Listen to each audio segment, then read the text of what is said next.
But as always, we like to try and tell you the good, the bad and the ugly of a day in coronavirus. Clearly the worst news possible is what we've started this evening with, but let's focus on the good, including a man who won a Nobel Prize has said that we are doing the right thing when it comes to getting out in front of this curve.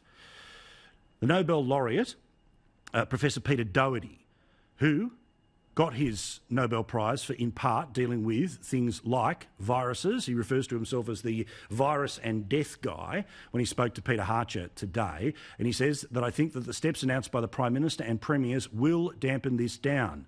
He continues to say that I would expect the curve to flatten within a couple of weeks and then we'll start to see it come down.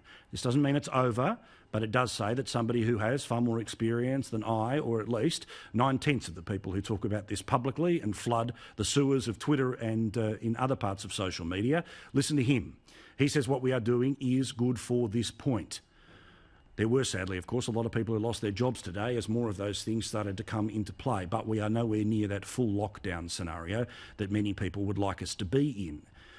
That said, the restrictions, which basically mean you get up, you go to work, you buy something from the shops and you come home, that seems to be working, at least according to a Nobel Laureate, which of course means nothing compared to Twitter.